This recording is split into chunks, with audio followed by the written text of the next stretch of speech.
So we are going to start a bit of beer tasting. They'll easily come through. If you haven't had the Carlsberg yet, just wave your hand, not too madly, they will see you. But the trays are coming through. Actually, before we taste this, Tim, we are going to be tasting 3 beers. Yes. Some of your favourite beers. Yeah, yes, they're all of them. How do you rate them? How do you put them on a 1, 2? Actually, how many different beers do you produce now? We produce... that's a very sound question. I think about 13. Oh, right. Yes. Okay. Yep. Okay. I'd have to do a quick tally. Okay. And I may have made this up, but maybe 15. Are you looking into cider as well? So cider, we've just started importing cider. You know, we resisted the temptation for a long time, but we did come across, they presented themselves to us, a very nice family company called Thatcher's, and they're based in Somerset, and they looked us up and asked whether we would represent them in Australia. Great. And I met them last year for the first time in June, and then I went to their cider plant in September, and you know, having met them, I thought, well, these people are nice people to deal with, and their cider is growing very well in the UK, so we think that it should be a good success here. Great. Okay. So we're going to try a Carlsberg. Has everyone got one in their hands? Nearly? Yep. Fantastic. Yes. Okay. I am a novice at tasting, and I know beers that I like. But it'll be really good for you to talk through with me and everybody about what we're tasting, what we're looking for in a Carlsberg beer. Well, most of what we experience is by smell. So a lot of the things we talk about are aromas, and because in terms of taste, it sounds a bit strange to say, but you're really only tasting sweet, sour, bitter. You know, it's very limited, and salt. So it's very limited what you taste on your tongue. But, you know, the flavour, what we often think of as flavour is because, you know, the molecules are evaporating and then we're smelling them in our nose. Anyway, so the nice thing about Carlsberg is it is a fragrant beer. We like, with our ales, we do have fairly fragrant beers. They're fruity, they're full of esters. Carlsberg has a good ester profile, what we call an ester profile, which esters are organic acids and... they're compounds compounds that come from fermentation, and the brewers, as brewers, what we're trying to do is match those esters with the hop compounds to have a nice balanced, fruity, floral, fragrant kind of aroma. And the only negative element, we always have to caution ourselves because often the winemakers make a positive out of everything. As brewers, we look for negatives as well as positives. And there's a negative in Carlsberg. Their yeast produces sulphur compounds, which are sort of slightly stinky compounds, you know. So if you get that, and there's not much of it on this, you know, but some of the fermentations you can get just a little bit. There's a benefit, though, of producing sulphur dioxide is it helps the longevity of the beer, helps the shelf life of the beer. Okay. So Carlsberg is, we make Carlsberg at 4.8% alcohol, so it's not a highly alcoholic. I mean, it's, you know, mainstream sort of full-strength alcohol, but it is, and it's 100% malt. That's another positive and another reason why we're very happy to work with Carlsberg, because we like making beers with 100% malt. And I can explain a bit more about that, but I better let you have a drink. I was going to sniff it and think of some sort of field of flowers until you mentioned sulphur. Yeah, it's only a slight negative. So the sweetness I'm tasting is actually an aroma rather than a... no, sweetness, we can get sweetness from the tongue. Mm-hmm. So the sweetness comes from the malt. So as brewers, again, we're trying to balance sweetness with bitterness. The bitterness comes from the hops. Carlsberg's not a particularly bitter beer. I think it's 18 or something like that. But whereas pale ale might be 24, for instance. So it's not a particularly bitter beer, but it's but being 100% malt, it does have some residual sweetness to it. I think it's they have a special formulation of hops that they add as well, or they ask us to add, and that formulation of hops does give it an aftertaste aroma, an aroma that you continue to experience after you've been drinking it, which is quite pleasant for us as brewers. This goes down very easily. Maybe a little. I'm wondering if there is I know we have a gender imbalance in the room, and I might be a little bit swaying on myself. This is quite a lighter beer. It's not so bitter, which means that it maybe appeals to a broader drinking population. Okay, fantastic. Yeah. What I might do is get the servers to bring the second beer around as we try this as well. Is there anything else we should be thinking about when we're drinking Carlsberg, other than making sure it's Coopers? We only got it after SAB Miller bought Foster's, and that was at the end of 2011. So we have had it since 2012, and the Carlsberg are a good company. They're the fourth largest brewing company in the world. But in terms of taste, I think that's about it. I think, other beers like Heineken and Budweiser and so forth are brewed with, and a lot of the Australian beers are brewed with either sugar or other things apart from malt, and so it tends to dilute out the flavour. So we do end up with quite a full-flavoured beer with the Carlsberg. Great. We can see these stout pies coming through now, which I think will be a good complementary food to go with the next beer we're going to try. I'm just going to keep an eye out for those other beers coming through. They are. I think that... Shall I explain the next one? Yeah, because I can be explaining it while it's coming out, if you like, Verity. What is the next beer? Mild ale? I think the next one's Artisan Reserve. I'm just going to look. Is it? Barbara? It's the mild ale. It is the mild, is it? Yeah. Okay, so we're going to talk about mild. Fantastic. I'll just thank you. Thank you very much. And Andrew, any time you want to bring the stout pies this way, Fergus. So, mild is a junior brother to pale ale. We do have pale ale on tap here tonight, as well as Coopers Light. But I thought it would be good as a variation to the Carlsberg to talk about mild. So mild is a mid-strength beer. The mid-strength market in Australia is about 15% of the total market. The biggest performer is 4X Gold, which is very strong in Queensland and Western Australia. This is our approach to the mid-strength market. It's 3.5% alcohol. So it's brewed exactly the same as pale ale, but with less malt per unit volume in the brew house. So when we make a brew, we add so many. Normally we add 10 tonnes of malt to 25 tonnes of water, for instance. In Mild's case, I think it might be 8. That's a big homebrew. That's a big homebrew. So, but we did this mild in response to people asking could they have a lower alcohol form of pale ale. So, and it has worked quite well. Mild is we sell about just for your reference, we sell about 250,000 cases per month of pale ale, and in terms of mild ale, we'll sell about 40,000 cases of mild ale. Okay. Yeah. Okay. So.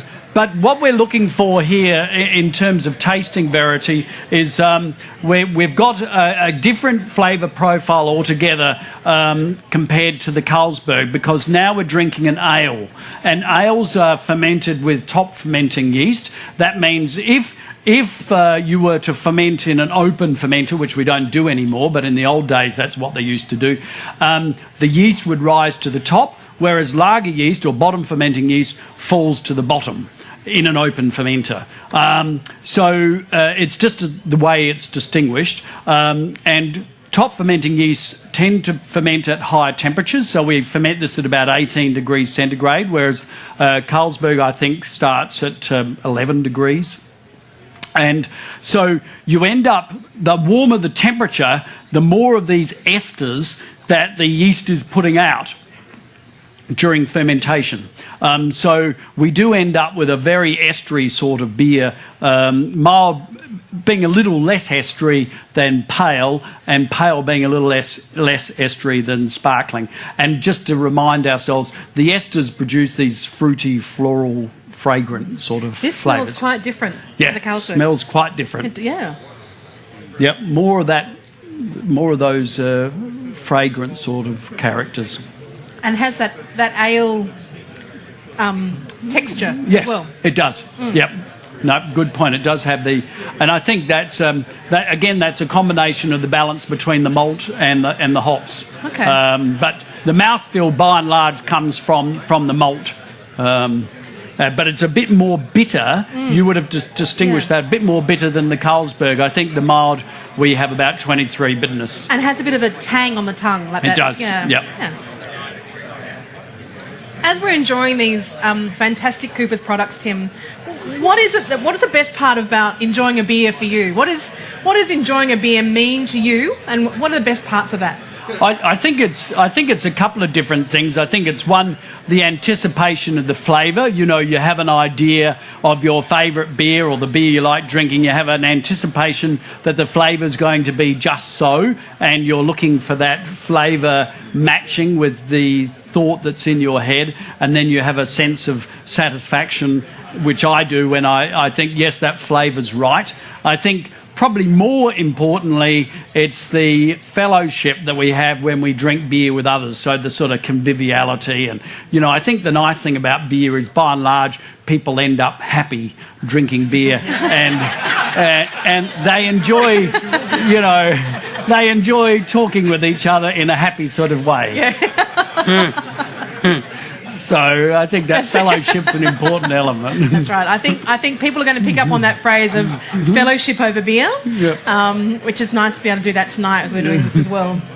It's interesting. I personally find an ale sometimes too heavy, and this is much more for my palate. Yes. Something that I can really enjoy. Yeah. I mean, not that I don't enjoy others, but it is, you know, there's a gradation between the different ales, and ales are stronger flavoured beers by and large. You know, there aren't, you know, by and large around the world, ale production's gone down over the years. So ales used to be strong in the UK, where 70-80% of the beer used to be ales, and now it's about 20 to 30%. And you know, in the first half of the 20th century, all the brewers in Australia, for instance, used to produce ales. But then, you know, in the second half of the 20th century, all of them gave up brewing ales, and then and Coopers was the last to produce ales. What I'm enjoying about tasting these beers is, I think, being a connoisseur of beer or wine or food, and understanding it more has become really popular. You know, we have websites dedicated to finding the best coffee, finding good wines, reading people try and ignore the marketing and actually think about what they're tasting and understand it more and more, which I'm really enjoying with these beers as well. Why is it then? Obviously, Coopers really are committed to making the best they possibly can, especially globally. Yeah. Why do you care?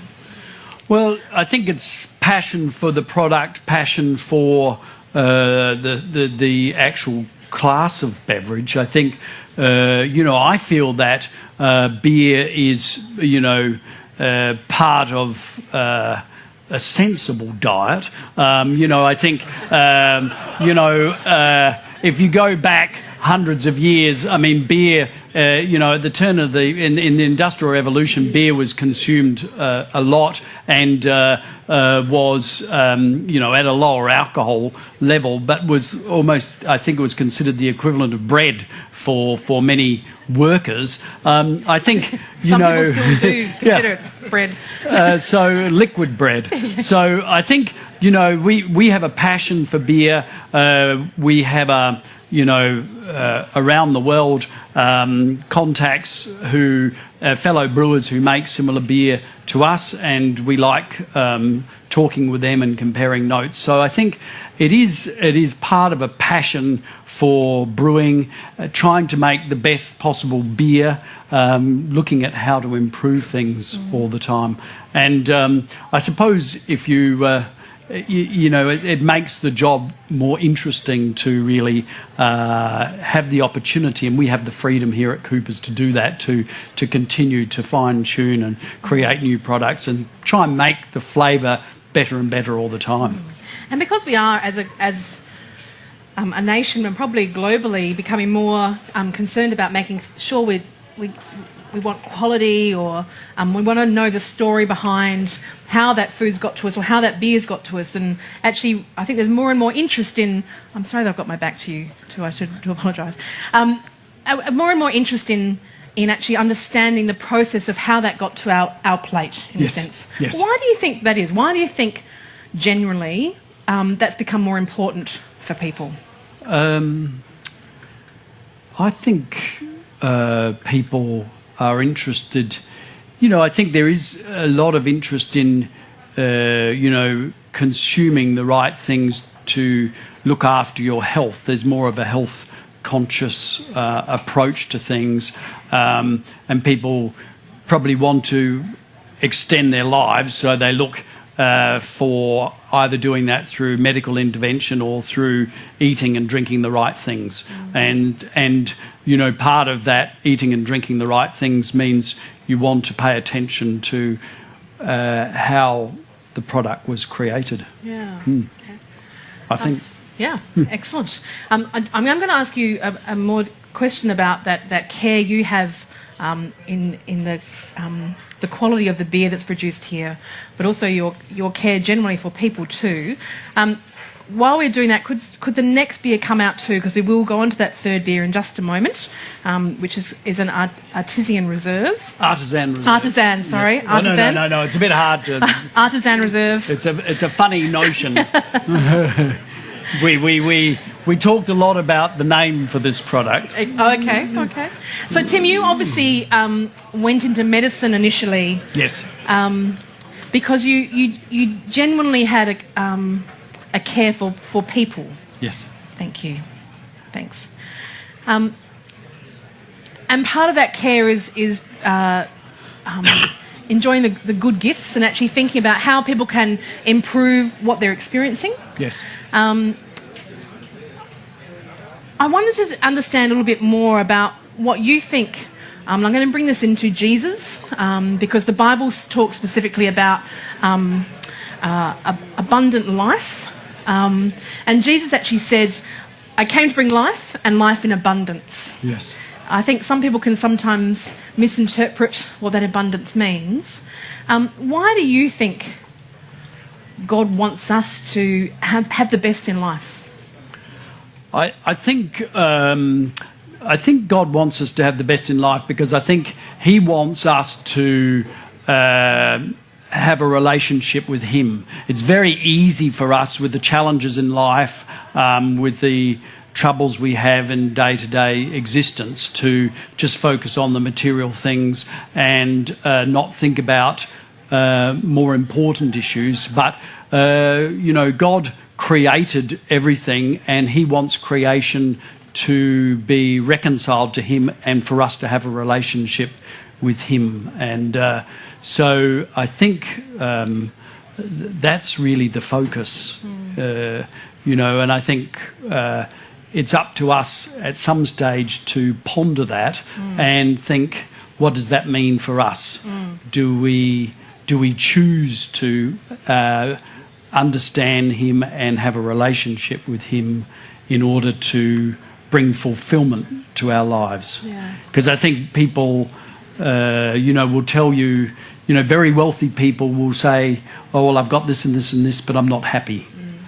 So, and you hear that story repeatedly. Yeah. So you've obviously been able to experience the best from God, both as a brewer and a Christian. Yes. How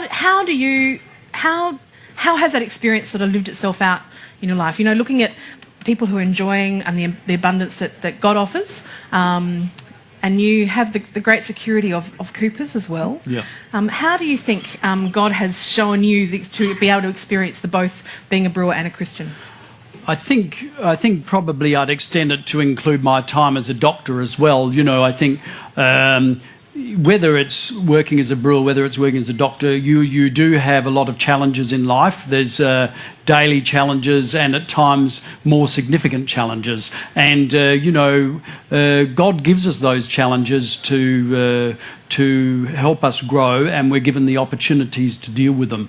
And I think in my working life, when I look back on what I went through learning to be a doctor and then working as a doctor, and then subsequently the challenges I've had working at the brewery, I think that when you turn to God and ask for his assistance, so many times you know and realise that you've had his help. Yeah. And I think that's what makes a difference. Yeah. Fantastic. I'm going to ask you a few more things about those challenges, because I think sometimes we avoid talking about them.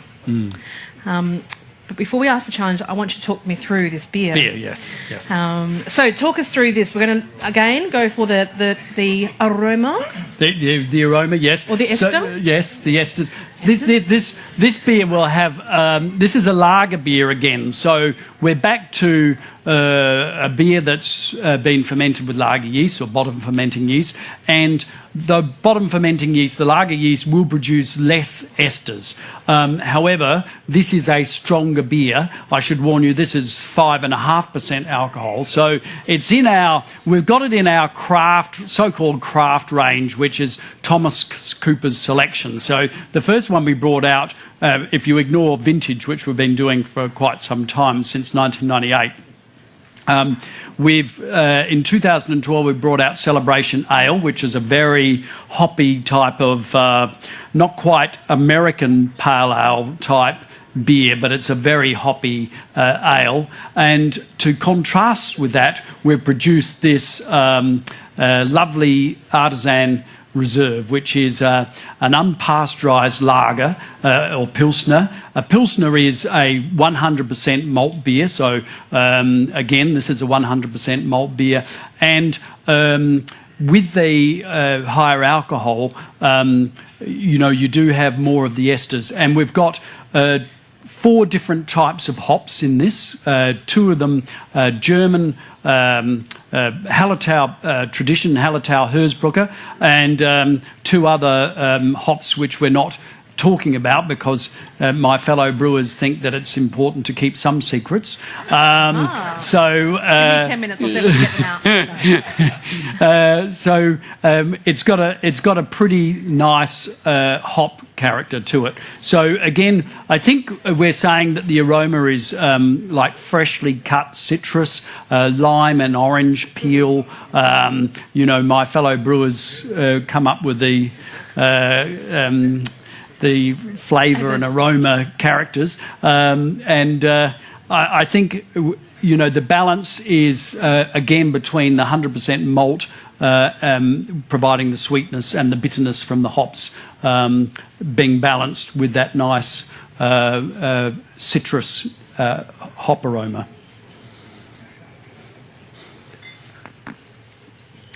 Well, see, that tastes completely different again. Yes, I think you're getting, again, you have to drink it to actually get that sort of citrus character. But it smells quite different. But I think for me, I'm getting the orange and the lime character, when you drink it. I can definitely taste the orange. Which are those flavours that sort of volatilise in sort of, it's actually your nose detecting them as opposed to your tongue. But for us, it feels like, it seems like it's your tongue detecting them. I know sometimes if I try a wine, they go, can't you taste the nutmeg and the chocolate? And I think, no, I can't. I can taste other things, but I can taste the orange in that. And the idea of not pasteurising it is that we think it helps to preserve some of those flavour compounds, because obviously pasteurisation is a process of heating it up and cooling it down, and that's what we do with all our other lager beers, but this one we decided not to do. All the ales are not pasteurised because there's live yeast in the beer. Okay. And this is quite bitter. This one is quite bitter. This one is 30 BUs, so it's much higher bitterness, about the same bitterness as sparkling ale, but of course the alcohol is higher, so it's 5.5, and sparkling ale is 5.8. So you need the bitterness to go up with the strength of the beer. Okay. I think it's really interesting. These three beers that come out looking relatively similar taste so different. Maybe I shouldn't have said that. It probably will never be a big seller, but it creates a bit of interest, and it's nice to have something different in the marketplace. Absolutely. And now, Tim, just before we were talking about challenges, and I think it's fair to say that I'm sure there are challenges in a variety of different ways that you have been through and Coopers has been through. It's probably worth us talking about one of them. In particular, it's probably the most high-profile and public challenges that Coopers has had. In about, was it 2006, 2005? 2005 was the Lion Nathan bid, of which I think the proud South Australian came out in all of us and was, even though we may not have been standing on this ground, we were behind Coopers to say, you are South Australian.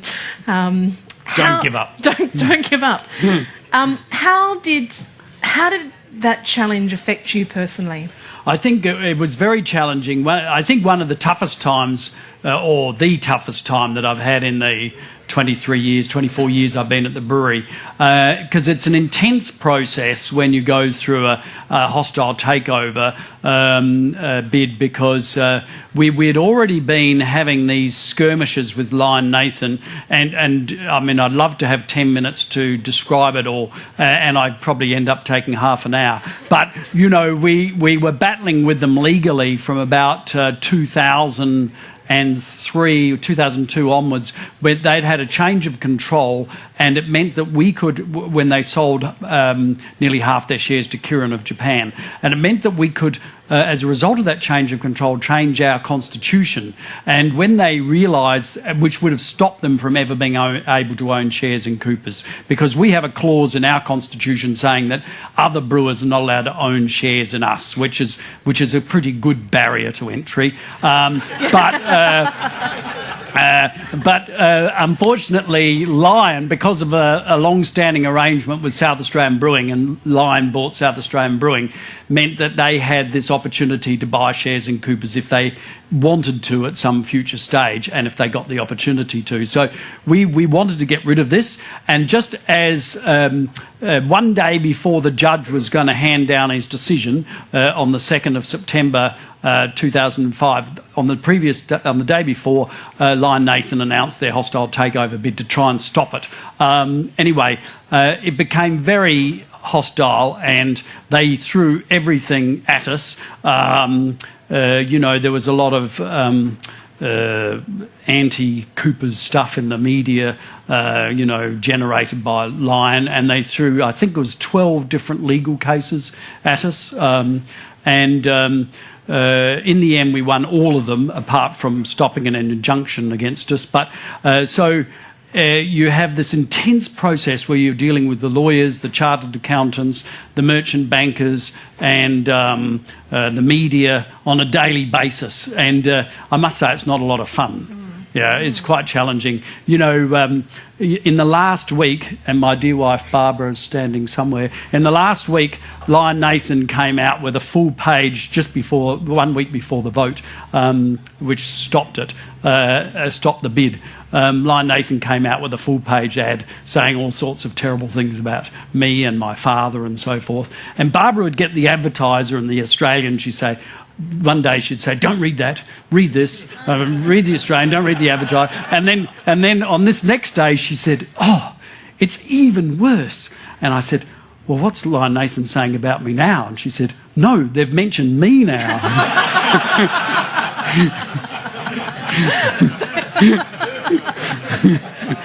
I am sure, the great thing is we can laugh about that now. I am sure that while it was happening, there was not a lot of laughs. No. And I'm sure there's different ways that that the board handled the process.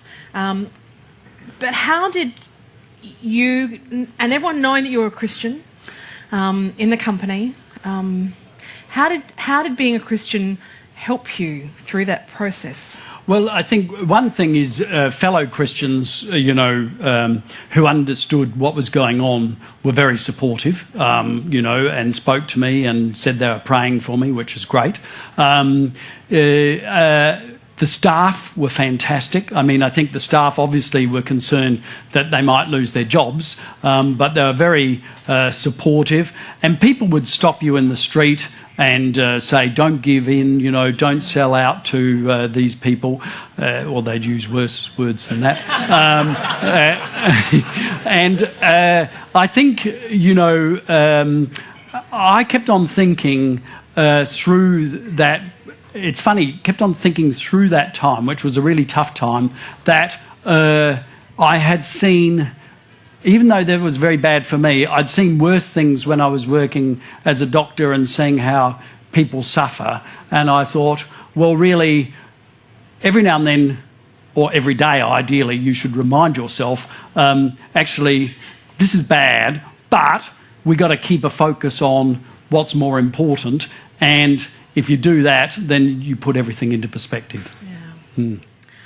So how does being a Christian, understanding and believing what Jesus did for you, how does that play out in your day-to-day job? I think we all have challenges every day. I mean, so we've got difficulties to contend with. And I think, I think one of the things that is illuminating and does happen in the job is that because people know that I'm a Christian, and maybe not everyone does, but when something bad happens to them, they might come and talk to me about it. And obviously they're thinking, well, is there more to life than what I have experienced so far? Because, if this is happening, my relative's dying, or, my marriage is broken up,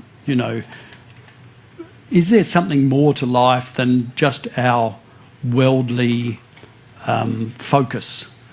And that's a time when one can talk about, yes, well, there are, God wants to have a relationship with us, and this is a time for us to think about whether that's appropriate. I think I get a great sense that there is great comfort in knowing that you can trust and rely on what God has promised. Yes.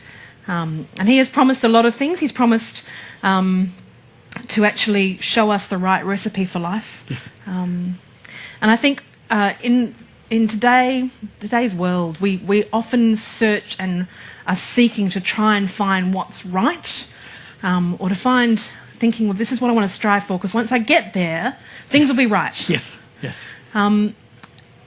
What sort of things do you think is, what do you think God's recipe is for our lives? What do you think His actual, His reason or His cause or His asking us to think about as being the right recipe for our lives? Yeah, I think He wants us to follow Christ. He's given us the opportunity to have a relationship with Him by believing that Christ died on the cross to save us from our sins, and by that we are reconciled to Him if we believe that that is the case, and we believe that Jesus will come again at the time of judgment.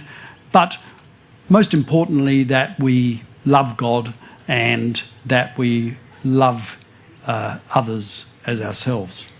And that's the recipe we have to follow. Yeah, fantastic. So when you think about that recipe and understanding that that's what God is telling us, is this is where the gap is. Yeah. You don't need to look anywhere else. What happens when you discover that? What is that sense of Is it a sense of wonder? Is it a sense of peace? Is it a sense of understanding? Certainly, I think it's a sense of peace. I mean, I think it doesn't just, one makes a decision, one chooses Christ, but issues in the world still come up. So we're constantly faced with challenges and difficulties. So we're constantly reminded that we look to God for help. Yeah. So it's a ever-changing, ever-evolving process of education and changing one's life to adapt to this new life. Yeah. Mm. We got a bit heavy. No.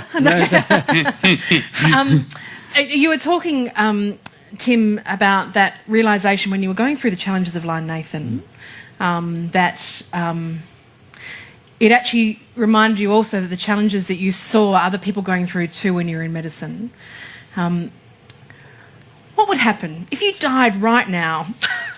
Here's a happy note. If you died right now and you were standing in heaven and Jesus said, "Why should I let you in? Why should you, apart from the fact you make great beer..." That sounds good. What gives you the path into heaven? I think it's the simple answer is thank you, Jesus, for dying on the cross to save me from my sins, and the fact that I can have a relationship now with God. Yeah. Fantastic. We've been talking about a recipe for life. We've been talking about God's recipe for us. I'd like to end on a bit of a lighter note. You obviously have told us two of the hops content or the information about of the beer, and you won't reveal everything, and we're not going to ask you for every recipe of Coopers. But can you give us an example of when the recipe has gone wrong? When the recipe's gone wrong. A couple of things spring to mind. One, when we built the new brewery here, totally predictably, the first several brews we had to pour down the drain because they weren't going to be quite right for the consuming public. And we still had construction workers on site, and they would say to us, no, don't pour it down the drain, just put it in some tank and we'll drink it, so you don't have to waste it. In actual fact, it's better to waste it, because if you otherwise, let the consuming public have it, you have to pay excise, and then it becomes really expensive. If you just pour it down the drain, it's actually before it becomes really expensive as a result of paying excise. But the other thing, also again, when we moved the brewery, we had a problem with the yeast. Everything wasn't quite ready, and this got into the media. We were sort of thinking maybe it wouldn't, but it did. That the flavour of the beer changed for probably about a 3-month period, 2 to 3 month period, and we were rather worried. I mean, we always wondered whether the flavour would change, when we moved the brewery. And the only thing we could, we had to quickly sort of work out what was going on. And the only thing we could come up with was that the yeast really hadn't travelled very well from, or we haven't looked after it as well as we could have on the way down from Leabrook to Regency Park. Well, that's the way we explained it. But in actual fact, we had problems with refrigeration system and our CIP system, the cleaning in place system. So it did take us a while. We had to grow all the yeast up again, and then we got through that sticky patch. We said people could bring their beer back if they weren't happy. Not many people did bring their beer back, actually. I think by and large it's a bit like the faulty pie, people still eat it and then say, well, that wasn't quite right.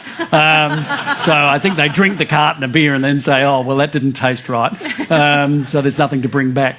But, so those are the two main problems we've had. I think after that, things have sort of settled down and we've doing pretty well now. Yeah.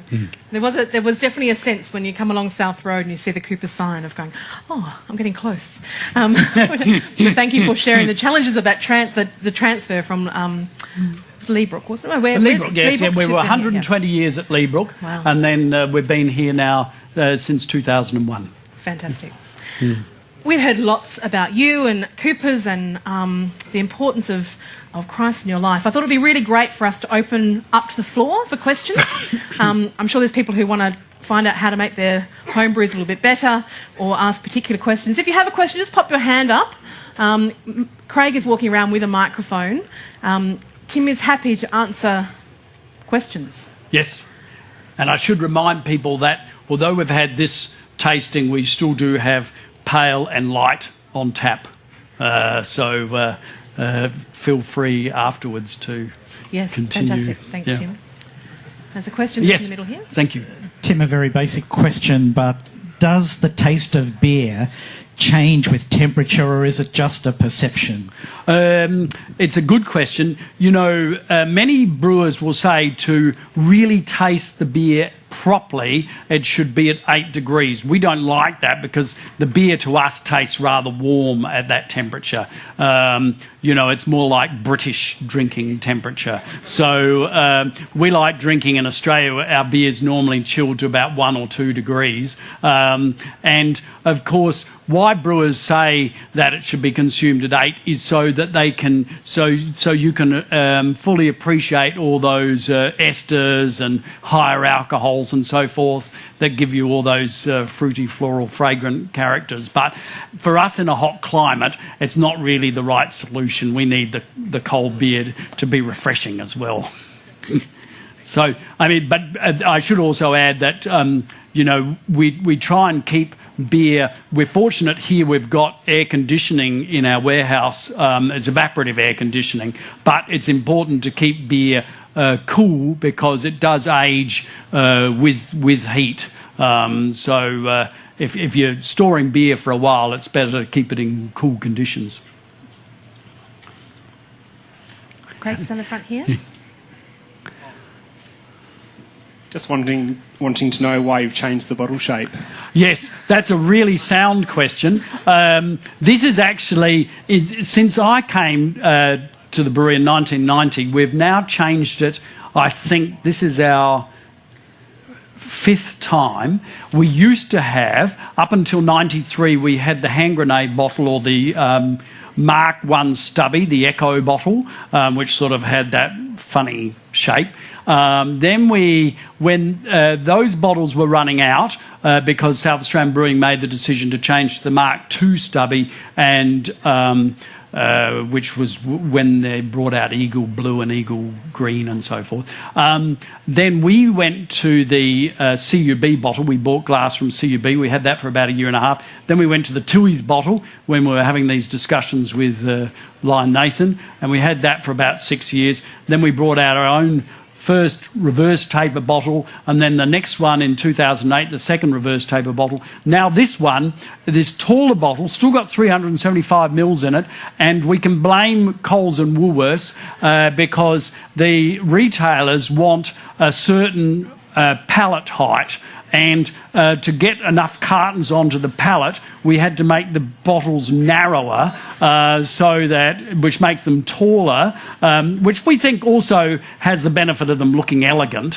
But it does take a bit of getting used to. But it means that we can get 78 cartons on a pallet, whereas the pallets used to be higher and they'd have only 70 cartons on the pallet.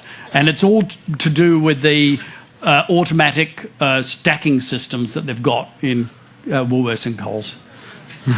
And we thought it was going to be something to do with the flavour of the beer. No. But it's worried a lot of people because they think they're getting less beer, but then they look on the bottle and see it's still 375 mils. Because ever since Cascade dropped the volume in their bottles, then people got worried that we were going to do the same thing. There's a question up the back, in the back corner. Hi. Rolly? Yeah, hi. G'day, Tim. Your Chief Financial Officer recruited me to start home brewing, and the beer fizzes, but it doesn't have a head. I was hoping you could talk through a little bit of the science of the head on the beer. Yeah, it may be the temperature of fermentation, Rolly. So, the yeast at the end of fermentation liberates, as it breaks down a little bit, it liberates proteolytic enzymes, which then break down some of the head-forming proteins. So that's a scientific answer to a problem which is not so easy to resolve. And we see it a bit even with our fermentations, with the ale fermentations. We're constantly, it's one of these challenges I was saying earlier, constantly thinking about how we could improve our head retention by somehow looking after the yeast better, so that the yeast cells don't release these proteolytic enzymes and damage the head. Because as brewers and as beer drinkers, we love having a nice foam and lacing on the glass. So it's all part of that enjoyment of a beer.